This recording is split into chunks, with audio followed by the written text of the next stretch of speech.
back to the Getting Life to Work podcast.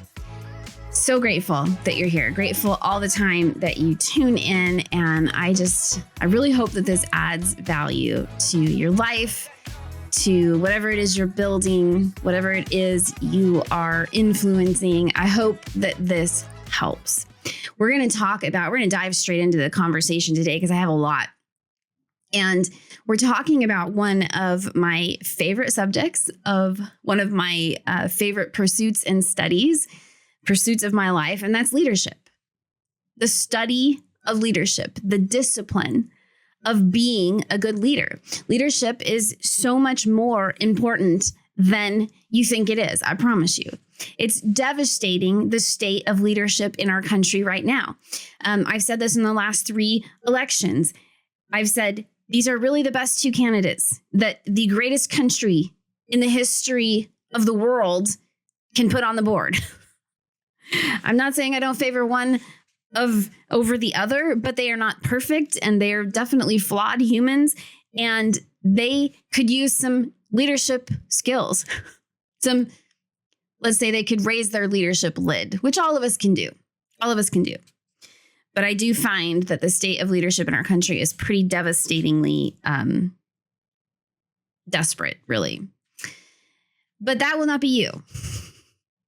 You will be found to have been a great leader. What is a leader? A leader is someone that influences. Leadership is influence, nothing more, nothing less. And if you think you're not a leader, you're wrong. If you're a Christian, you're a leader. It's part of your mandate, period. But if you are a mom, if you're a husband, a grandparent, a neighbor, a manager, an employee, if you're in sales, you're a leader. It's incredibly important that you recognize this because leading is how Jesus lived his life. It's his expectation of how we live our lives. And leadership, again, is influence. Nothing more and nothing less. And until you learn the skill of leadership, you'll be very limited in your capacity and your potential. Every one of us should work towards being a 360-degree leader. What does that mean? A 360-degree leader is someone who leads from the center of the pack. So no matter where they are in the organization, they understand that they have the potential to influence the people below them, the people beside them, and the people above them. Yes, you have the ability to lead your boss. You do. You have the ability to be an influence, to be a positive influence. And 360-degree leaders, they get that. They go into any scenario and they say, I can influence and change this for the better. And I can lead others to do the same. I can lead others, including those above me, to be better, to do better. I can inspire them to do better. And once you begin to see everyone around you as someone that you can influence in a positive way by adding value to their lives, you begin to grow. You begin to lift your leadership lid, your leadership capacity. And growth always increases your capacity and your potential. So that's why we want to grow. And the first thing we want to consider about our potential and about leadership is there's no finish line. There's no finish line. For the leader, there's no finish line. We never finish this race.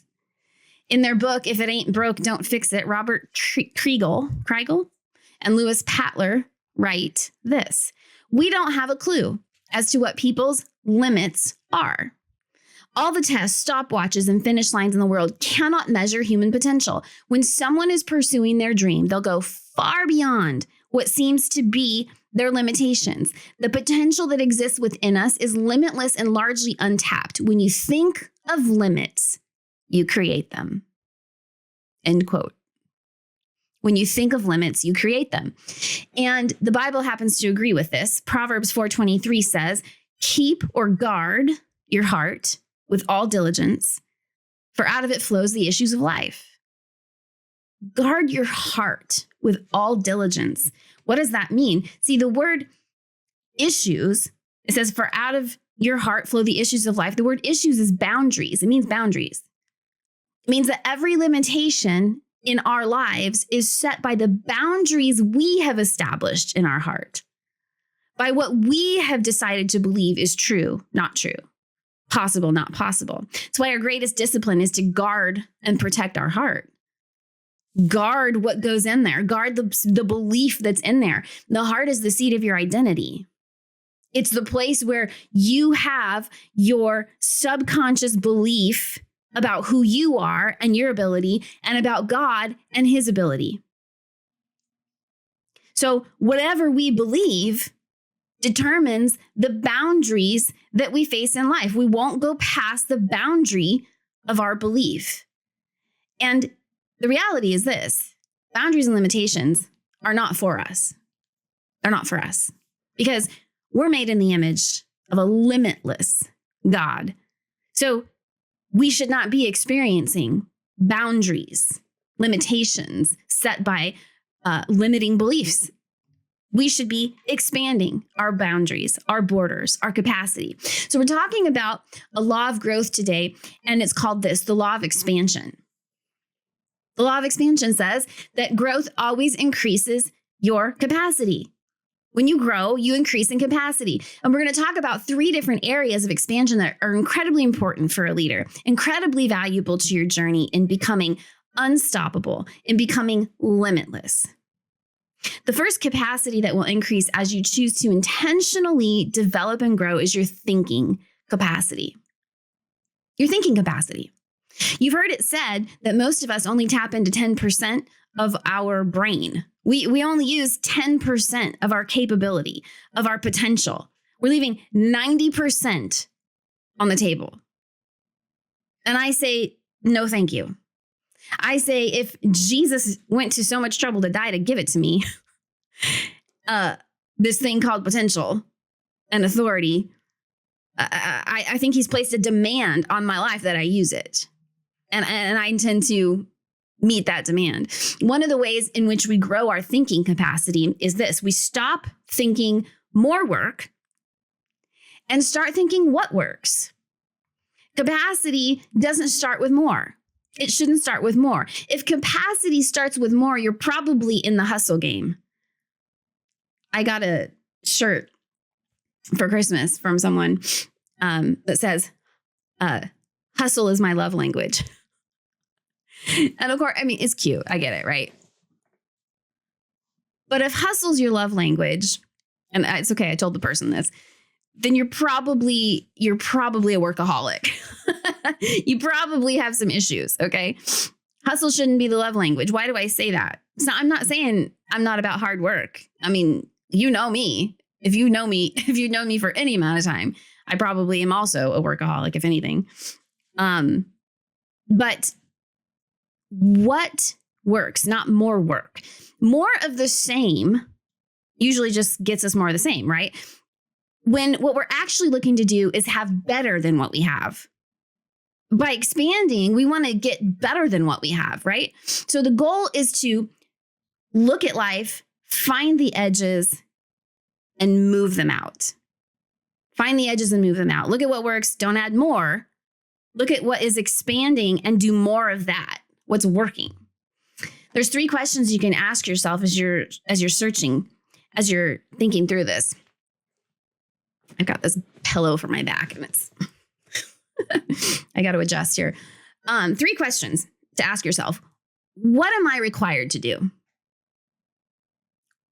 What is required of me? The second question, what gives me the greatest reward? Third question, what gives me the greatest return? Required, reward, return. What am I required to do? What gives me the greatest return? What gives me the greatest reward? Many of us try to increase our capacity or expand those borders by increasing the amount of work we do. And that's not easy and light. Remember, that's stress and overwhelm. That's getting into the hustle game, the rat race game. The Bible says that the blessings of God maketh one rich, and he adds no sorrow to it. What does that mean? It means that he's always looking to bring prosperity and expansion in our influence to us. But when he does it, what he requires of us doesn't come with extra toil and frustration.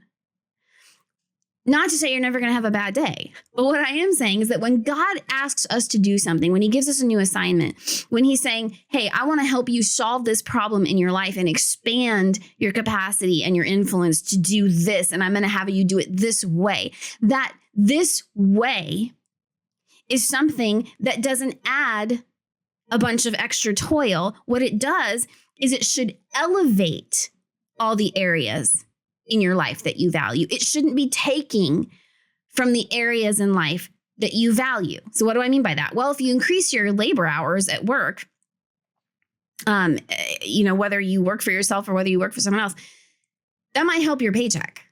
Okay, you might be trying to solve financial problems, but if your energy is already completely maxed out, it's stealing from other areas in your life. That lack of energy that you're already maxed out at, and now you're going to go do this thing that you don't have the energy for. It's going to impact your relationships, your hobbies, your rest, the things that you value. It will steal from the other areas of value. When God gives you something, it should be elevating the other areas of your life. That's the litmus test that you can use. Is God calling me to do it this way? The most valuable commitments that I've ever made in my life came when I had the capacity to fulfill them, not when I had to add the new thing on top of a million commitments that I already had. So another way we can increase our thinking capacity is when we stop thinking, can I, and start thinking, how can I? Believe it or not, the most common reason that people do not overcome the odds in their life is they don't challenge them enough. They don't challenge them. They don't look at the odds and say, I call BS. Bologna sandwich. Ask yourself this question. What would you attempt if you knew you couldn't fail? What would you attempt if you knew you could not fail? So that instead of looking at the boundaries and the edges and your odds of success, ask yourself, if none of these were there, what would I do? The reality is that self-limiting statements always work. 100% of the time, self-limiting statements work for you. So what do I need to adjust to move past those edges? Most systems in nature, think about this, are on a constant readjustment, right? To correct the direction towards the goal. There's always some adjusting that's taking place. And so adjusting, pivoting should be normal to us, as normal as breathing. Our body temperature, it's regulated by the body correcting itself to balance itself through sweating, cooling down, right? Flowers, they grow by correcting their direction towards sunlight. Why am I saying this? Because I never want you to confuse the need to course correct to adjust with failure. It's not failure, it's expansion. These are good things. When you're looking at the edges and the boundaries and you're saying what works, what doesn't work, can I, how can I? That's what you're doing. You're making adjustments to be able to expand. It's been so ingrained in our thinking, this idea that says we need to look for God to open doors for us. Is God opening a door? Is he closing a door? That's how I'll know what I'm supposed to do. And while it's true that when God opens a door, no man can shut it, it's not always true that we are aware enough to see the door and actually walk through it. We've got to be aware. God will send an open door. You might not even know it's there. What's also not true, always true, is that we look to see everything as closed instead of open. We have this propensity to see everything closed. That's for some of us, that is our go-to. It's our default. Everything's closed. So if all we're doing is waiting for God to open the door, and oftentimes we don't even see it, we're not even aware, right? So we can't even walk through it. But the other problem is we tend to see everything as closed instead of open. So even if you saw the door, you're probably saying it's closed when it's really not. I had a mentor that used to say, draw a door. Remember the old cartoons when there was a brick wall, right? And the Wile E. Coyote and whatever the bird was, the Roadrunner. When one of them would come up to a brick wall or a big mountain or whatever, and they would just draw the door, draw the hole and run through it. Draw a door. Let that be you. There's always a way out. There's always a way through. So stop thinking one door, start thinking many doors. Start thinking many doors. You always have an option. There's multiple ways to do something successfully. There is. Your odds of arriving at something increase with capacity and adaptability. Your odds of arriving at something increase with creativity and adaptability. Creativity says, where's all the doors? Maybe you've heard the mantra that the Navy SEALs use. They say, adapt and overcome. What does that mean? It means I see what appears to be a closed door. What do? I adapt immediately to the situation and I overcome. I find the way out. I overcome it quickly. When life throws a curveball, adapt and pivot. You have a limitless, unstoppable God. You have a limitless, unstoppable God who expects you to operate in limitlessness. Movement with intentionality is what creates possibilities. That's a good one-liner right there. Write it down. Movement with intentionality creates possibilities. Movement will draw the door for you. Keep going. It really is rare that God closes doors on us. I'm just going to tell you that. It really is rare. God, it's not like he has this giant maze that we're all kind of like running through and then he just randomly, you're going this way and he just drops a door in the way. And then you got to back up. And this is not reality. It's usually our minds putting limitations, our heart putting limitations where they don't exist, usually out of fear. It's just us, or it's just us flat out refusing to see. We just don't want to see. We're afraid of success, afraid of failure, whatever the case may be. Success really is a result of continued action filled with continual adjustments. So that's what you're getting at here. You see a door, adapt, pivot, adjust. Continued action filled with continual adjustments. Just getting this podcast out was constant adjustments. Yesterday, I recorded the whole thing. I must have hit the wrong button. Gone. Just gone. Had to redo it. Here we are today doing it over again. Then today I got halfway through it before I noticed that the sun was coming in the window and across my face and doing all these weird things. So then I had to stop and start over. Then I got 15 minutes into the next one and my daughter had to print her resume and leave for a job situation. And the printer in here is so loud. So I had to stop again. It's just like, all to bring you 30 minutes-ish of inspiration. And I'm trying to be consistent. I'm trying to get you something by, I don't know, end of day Tuesday. It used to be end of day Monday, but then somehow I was late one day and now we're on Tuesday. I don't know. Okay, I'm just trying to be consistent.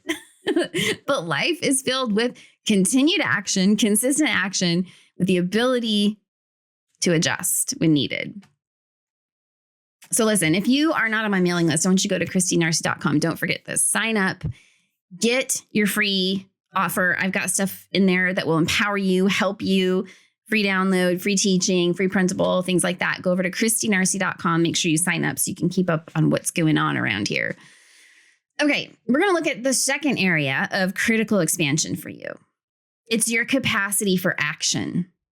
You want to grow to a place where so that you are expanding in your capacity to take action. Increase your capacity. When you increase your capacity. When you stop doing only the things that you've done and you start to do the things you could and should do. And you know what they are. You know what they are. Be brave enough to sit down and write it out. I know if I'm going to expand and grow and have a capacity larger than I have right now for action, these are the things I have to do every day. And I've got to stop doing these things. You know what they are. Fear is probably keeping you from doing them. Let me say this. Sometimes self-help messages like this are very difficult for me to share because I'm always thinking, but what if they can't? as long as I live, I never want to forget the pain of going from being this high achiever, this leader of leaders, this made for greatness, big call on my life, to a total nervous breakdown in what felt like just overnight. And I had just left this full-time ministry, a couple hundred volunteers that I oversaw, that I loved so much. So much. It was just one of the most heartbreaking things to walk away from, but something was super wrong inside and I had to deal with that. And I was pursuing being a real estate entrepreneur, an investor for buyers and agents. And by all measures, I should have gone straight to the top in that. I just wasn't a person that didn't succeed. But suddenly I was frozen in place, paralyzed, could not move. I went to a sales boot camp. It was a week-long boot camp and I was dying at the thought of making even one cold call. And they required, was it 100 a day? Or maybe it was 20 a day for 5 days, whatever it was. One freaked me out. I literally wanted to crawl under I pictured myself crawling under the table and hiding. And door knocking, oh my gosh. But see, the problem is I literally grew up with a microphone in my hand. I started singing on stage when I was 5 years old. I used to travel with a jazz ensemble, music. I would sing. I was a singer. I took voice lessons. I did recitals, all the things. There was no reason that I should have been wanting to dive under a table. There was no reason my heart should have been pounding out of my chest to call somebody I didn't even know when I could stand up in front of hundreds of strangers and sing. I mean, that's pressure. Couldn't do a thing I knew I was supposed to do because for the first time in my life, I was completely paralyzed. So if you're listening to this and you're like, yes, I know what you're saying, Christy, I know what I have to do, but I can't do it. I can't get myself there. Even if it's so basic, I just can't do it. Why can't I do it? Listen, that usually comes from a fractured sense of identity, which really is a broken heart. And you may not realize that that's what you have going on, but a fractured sense of identity. If you have this calling here, and no matter what you do, you cannot seem to cross the bridge from here to there, right? There's usually some sort of sense of identity that's been fractured. It can come from a broken heart, can come from a divorce or a breakup, of course, but it can also come from massive loss. It can come from tremendous grief, not just from the loss of a loved one, but you might have year over year over year of major losses that you're grieving and you're not realizing it. It can come from a bankruptcy or a serious financial disaster. It can come from a failed business. It can come from betrayal, abuse. A fractured sense of identity, no matter how small, can keep you from being able, can be that thing that keeps you from being able to go straight into where you're supposed to be. And you know that that's no different than the Israelites that came out of being slaves, could not see themselves as overcomers and victors and children of the Most High God.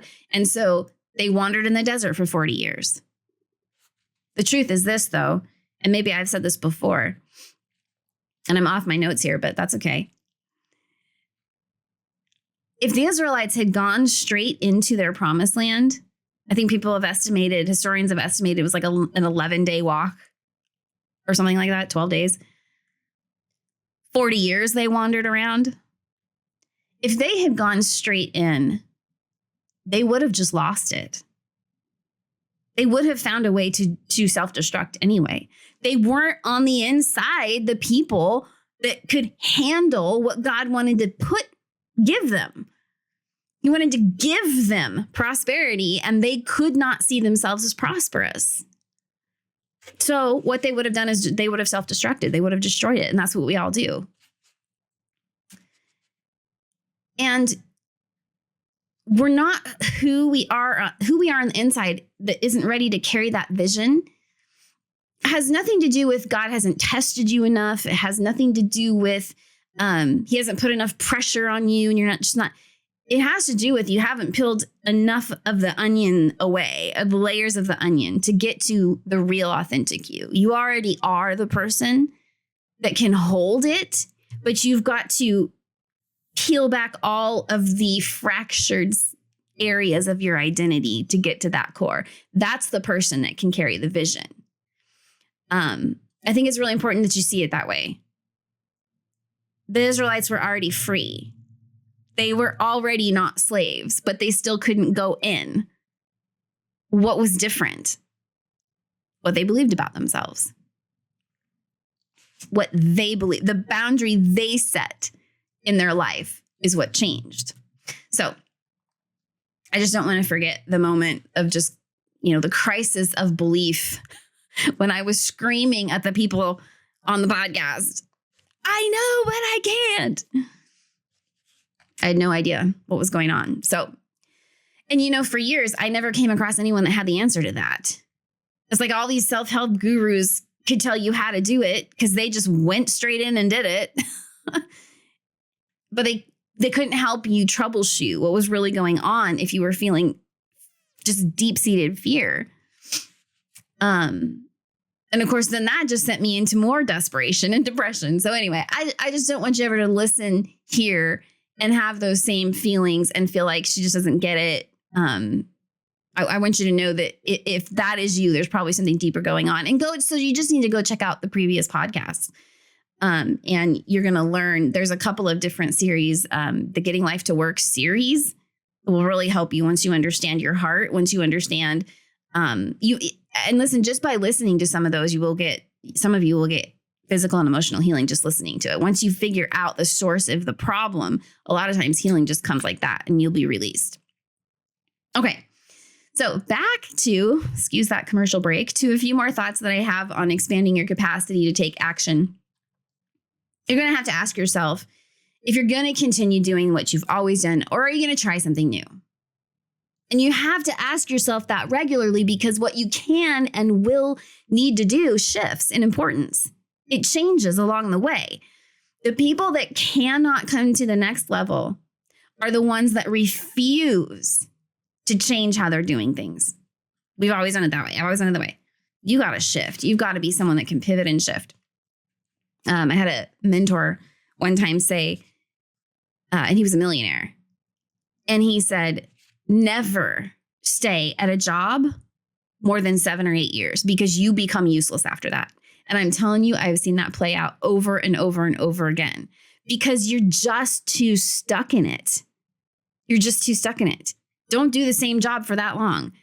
As long as you're increasing, great. But even if you're growing, you're getting promoted, you're going up and up, you probably at that 7 or 8 years are still not the best for the company at that point. I'm just saying look around. I bet you see that play out too. Sometimes you need to make a lateral move in order to expand. But expansion requires leaving your comfort zone. Here I go again with the self-help cliches, but this is really true. If you're moving out of your comfort zone, if you're moving out of your comfort zone and you're trying to, and it causes crippling anxiety or fear, you got to go back and listen to those podcasts. You might need to work with a therapist. I want you to get there. You can get there. You will get there, but you've got to do the work. Just do one thing today that's outside your comfort zone. Make one call, send one email, make one post, say you're sorry. Admit you made a mistake. Be big enough to do that. The best leaders are able to say, I made a mistake. Listen, there's this thought out there. It's kind of an old line of thinking in the business world. Don't never let them see you sweat, right? I wouldn't even, I think that's terrible advice. I think the people you're leading, here's the reality. They know your weaknesses. They already know. So if you're not willing to admit that you have a weakness, you're not being real with them. They already know. The freedom and empowerment that comes with doing these types of things is really going to leap you forward in your growth. If it doesn't, then you know something bigger is going on. but you're not broken.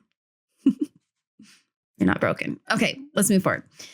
A couple other bullet points. Remember that making mistakes is really a sign that you're actually doing something. So as you're trying to expand your capacity, your thinking capacity, your action capacity, mistakes are a sign that you're doing something. There's no perfect people out there. You know that. I know that. If people appear to be perfect, let's say for a second that they are, well, the reality is they're never going to meet their potential. There's no way. If they're going through life saying I'm perfect, you can guarantee they're not going to hit their potential.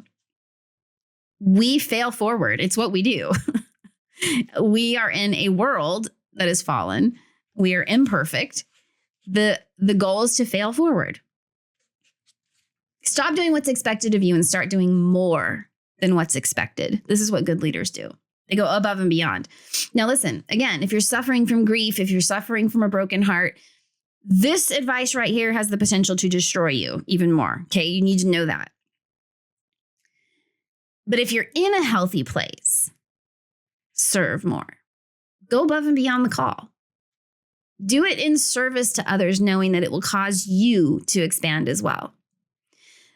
One of the dangerous places that we get into, and this happens an awful lot in the institutionalized church or the organized church, is that people come with a broken heart, right? The church is a hospital for the brokenhearted.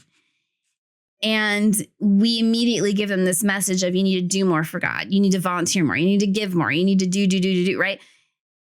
For someone suffering with grief and a broken heart that hasn't been identified and resolved and healed yet, that will ultimately end up in them feeling embittered, used, abused.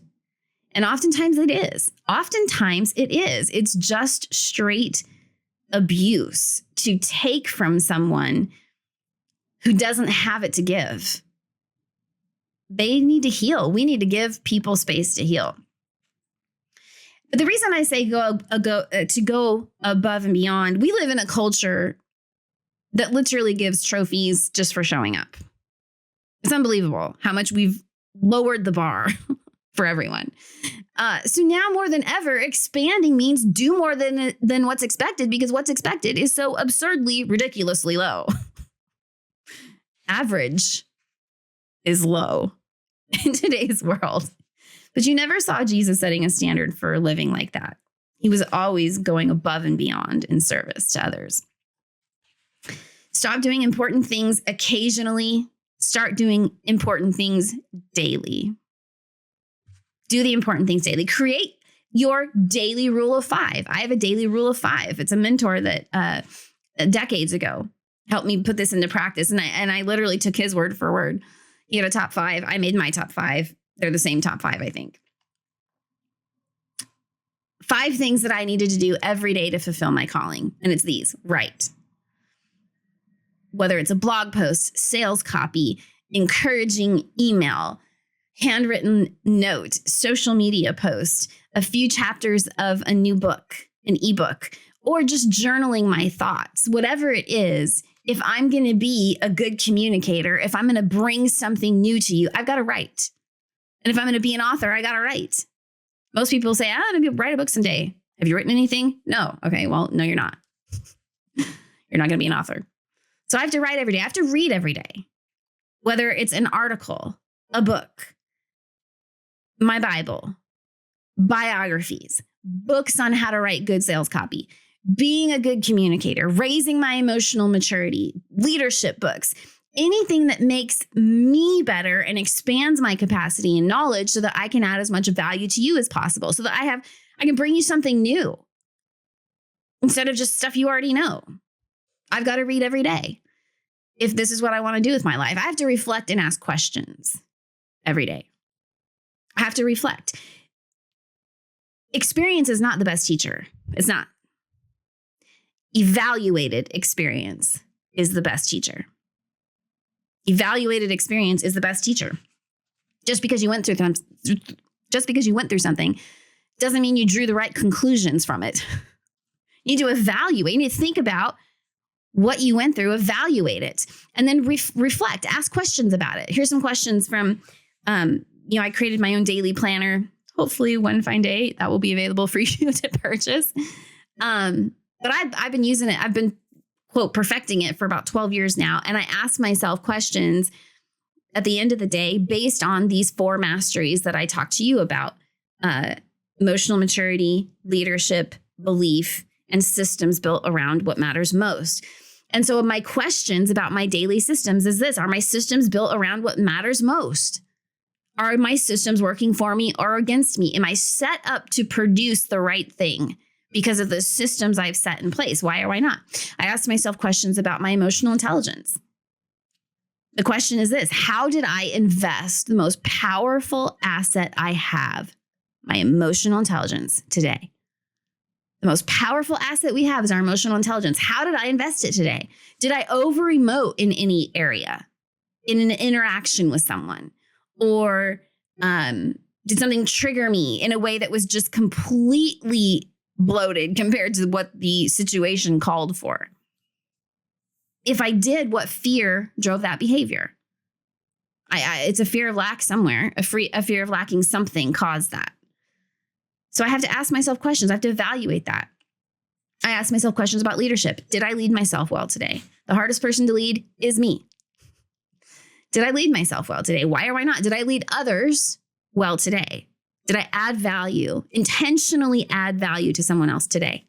Why or why not? And I have to ask myself questions about my beliefs. It's trying to explore my limiting beliefs. What do I perceive I have is the question in my planner. What do I perceive I have? What do I perceive I don't have is the second question in my planner. The third for my beliefs is, what does God think about it? When I'm evaluating my beliefs, I'm saying, what do I perceive I have? Because whatever that is a limitation. What do I perceive I don't have? Because whatever that is, it's a limitation. What is God's opinion about it? Do our opinions match? Who needs to shift if they don't match? That's me. So I have to ask myself questions every day, and I have to file. I know this sounds weird.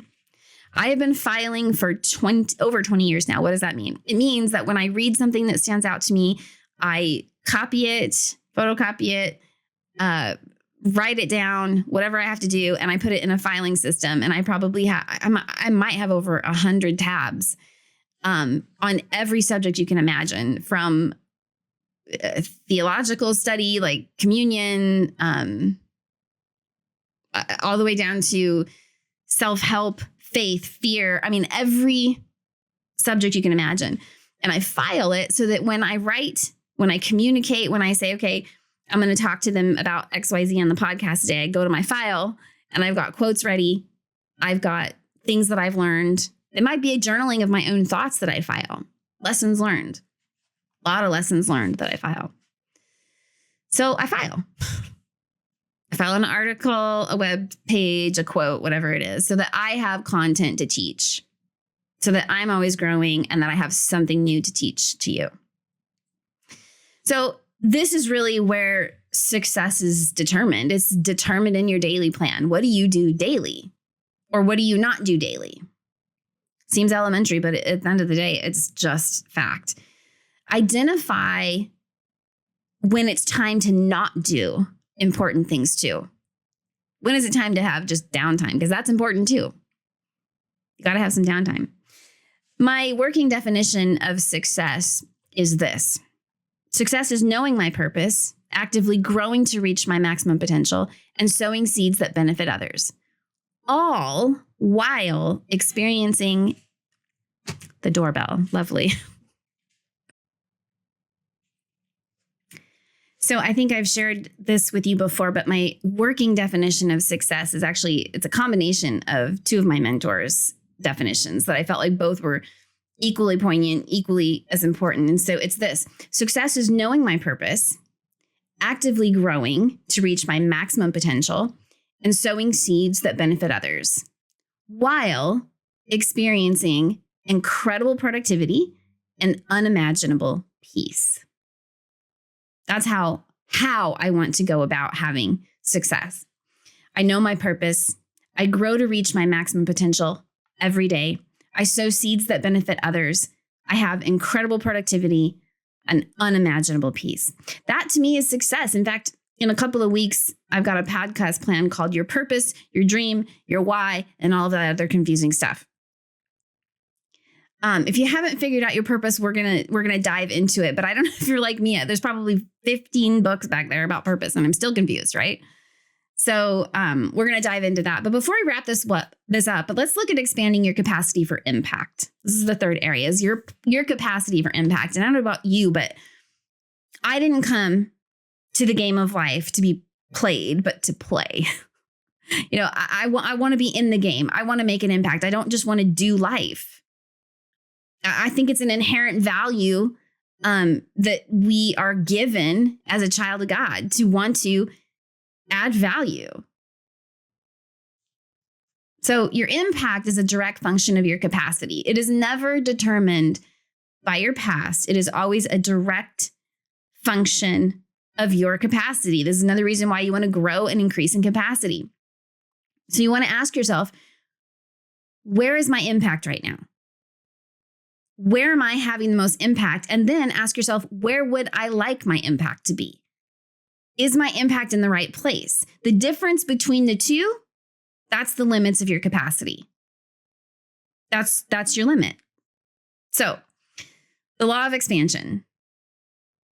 Because when you live by the law of expansion, you're going to show others the way and empower them to learn it and live it too. That's why it's so important. Okay, so some actions to take that will help you apply this. I want to give you some application and get so that you can get this working in your life. The first is this: have you made the transition? Ask yourself, have I made the transition from I can't to can I? From I can't or can I to I don't know how, so how can I learn?